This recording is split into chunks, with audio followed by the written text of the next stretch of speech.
What are some of your favorite memories at First Met? The people. A quarter century ago, two historic downtown churches came together as First Metropolitan United Church, living out a mission of transformation, engagement, and service for ourselves, our community, and the world. In 1998, Reverend Alan Saunders joined the ministry team and led the congregation until 2016. He was ably assisted by a succession of pastoral care ministers, including Gail Miller, Margaret Harper, Leanne Benoit, Tammy Lindell, and of course, Gordon Can with his Strawberry Ministry. After an interim ministry led by Reverend Ivy Thomas, Reverend Sheila McKinnon was hired as lead minister. My name is Sheila McKinnon. I first came to First Metropolitan in the summer of 2018. It was a one-year appointment to be with the congregation while they figured out the last stages of a whole big redevelopment project, which absolutely changed radically. And also I fell in love with the congregation that I met on a blind date. And so in the next winter I became full-time as the lead minister here. And it has been a fabulous and fast 5 years. Our worship services include a small informal weekly communion service and an 11 a.m. worship service. God is good all the time. All the time, God is good. But children, youth, young adults, and families ministry was thriving. We wanted to make sure children remember where they can have hope. One of the Sundays, the theme we did for a play. That was part of our way to say, hey, this is part of God's love. And I remember great parades we did every year in June. We have a 3 times Cuba mission exposure trip. We did go and learn about how we can be supportive, how we can be partnership. We did go to Bella Cura United Church, and we supported and helped for the Vacation Bible School. We had a sexual health education for families, not only our children and youth, but all over the city. We had a junior youth group and a senior youth group. And we had a wonderful youth leaders. There was a mother's morning out. And the friendship still continuing. We have Divas group, still they are together. Hi, I'm Nisha Kanstrup. I'm with Children, Youth, Young Adults, and Families. I've been coming to the church since I was born, and my whole family's been coming here. Some of my best memories are of Camp Pringle, summer day camp. Music has formed an integral part of worship at First Metropolitan, led by Fran Paulet, and for the past 8 years by Kelly Charlton. Hi everybody, Kelly here. It's been a wonderful time growing with people through the music ministry. I've enjoyed so much working with the choir. As they know, and as you probably know, it's very close to my heart, and I do feel that we have, as a music ministry, moved people in spiritual ways, and that's important to me and them. The Pringle Bells, who have done remarkable work long before I came here, but I feel we clicked very, very well until the point when we aged out. We had some good laughs, and we did some also very good work in services and contributing to the work of the church in worship. The special services that we've had over the time, particularly close to my heart, is Let Not Your Heart Be Troubled, during All Saints, All Souls. Music, as I said, has played a key part for us, and it played a key part when we started up Celtic worship services. Christmas Eve 4:30 service, oh, that was famous. We had animals. We had goats and sheep and llama. Llama was pretending to be a camel. And we had costumes. The last part, we had candle lights and darkened place, and we could sing Silent Night. Now, turkey dinners. Eventually, we started having twice. Spring turkey dinner and Advent Christmas turkey dinner. We sang 12 days of Christmas. They danced and they stood up and they sang very loud. December 6th. I thought it's important to have this special service every December 6th, remembering 14 women, not only 14 women, but women all over the world suffering because of violence against women. My position here as a custodian started back in 2006. The supervisor at that time was Cullen Morton. And then when he retired, I took on the position as lead supervisor of the First Met buildings. This job is very unique in terms that it's not just custodial work. There are liturgical duties that are involved as well. Helping with weddings, funerals, lots of musical groups come through here. The pandemic, when COVID shut us down completely as a congregation, and we had to learn how to pivot, that's the word of the year, 1,000 different ways in worship and in fellowship and in staying together as a congregation. And I learned so much and was so impressed by the congregation's ability to form webs to hold each other in their hearts and prayers. And we continued and actually made it through. Reverend Sheila McKinnon placed a greater emphasis on making online services more engaging. Sheila used letters, cards, and mailings of newsletters, prayer cards, and reflection guides to reach those without computers. David Bray kept our website full of news, prayer resources, and helpful information. We were grateful to Fiona, Bruce, and Katya for staffing the office when others had to work from home. We were blessed to have the continuing assistance of Trison on the technical desk.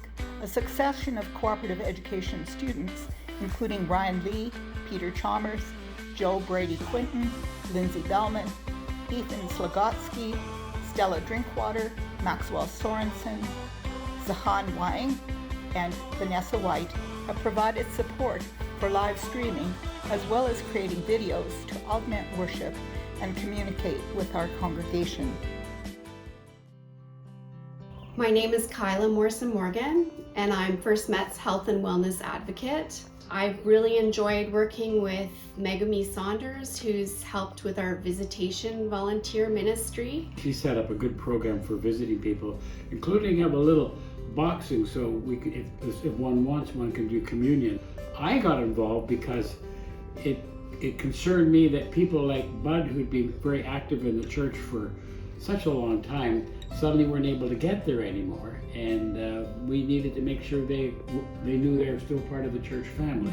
Well, I was a visitor when I was in church because I had a list of people to visit. Right. That was how we kept track of people. The National United Church supported a project of publishing a book called Stories United, Harvesting Elders' Wisdom.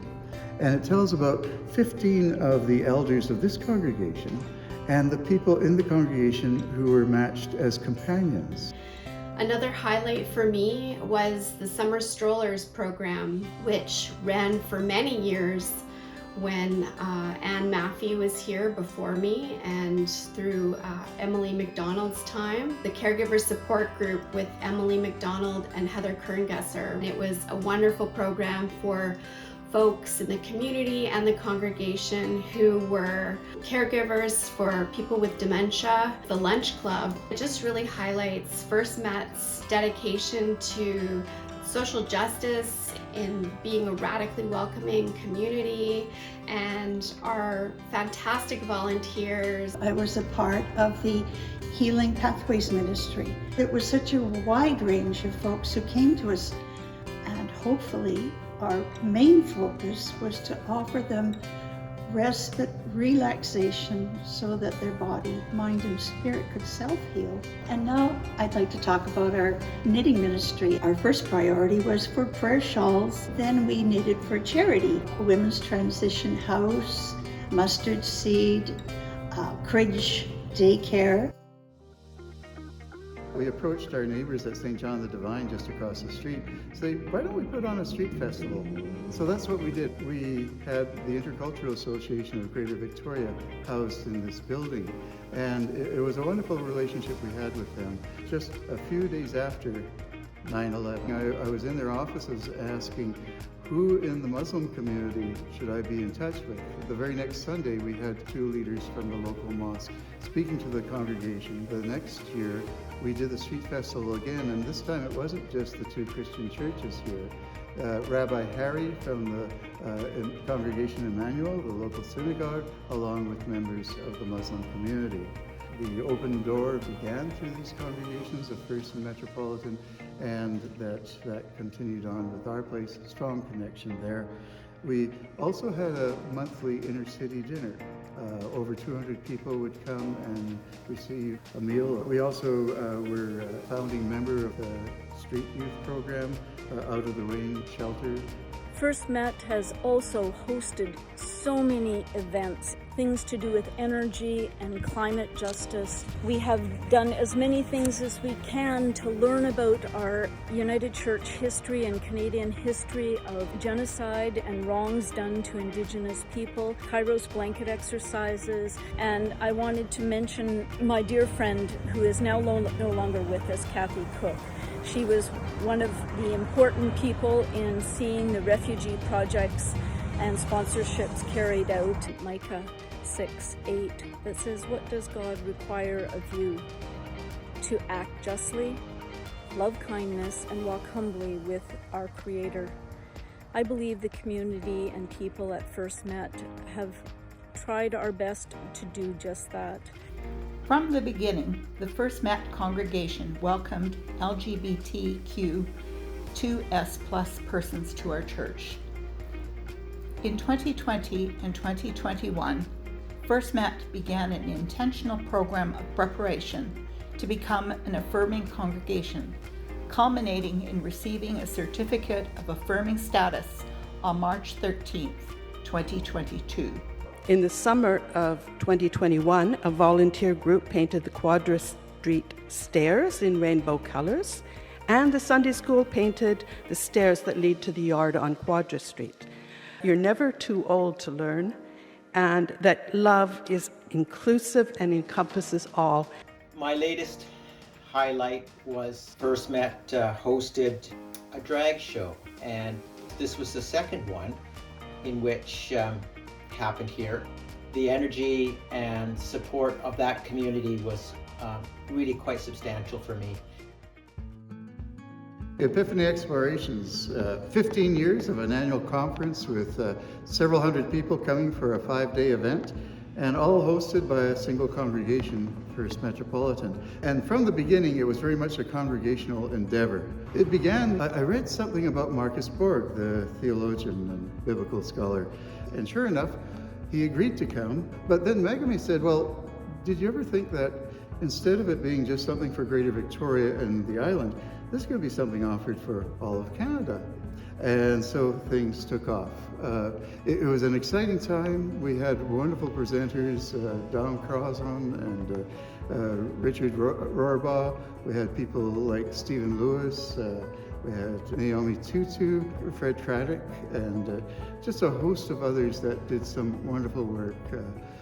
John Bell, Lois Wilson, the first woman to be moderator of the United Church, was so enthusiastic about it. We had many goals by having this conference, but one of them was to offer some real nurture for key leadership in congregational life across the church and other denominations as well. We had some wonderful music always, and our own music ministry played a key part every year. One of the other things we would make a point to do is have some interesting displays. I remember particularly Kerry Newman, it was the start of his witness blanket, and the other was a totem that Tony Hunt Jr.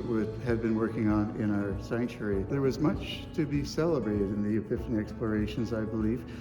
But the key thing was that I celebrate the type of leadership that arose within this congregation.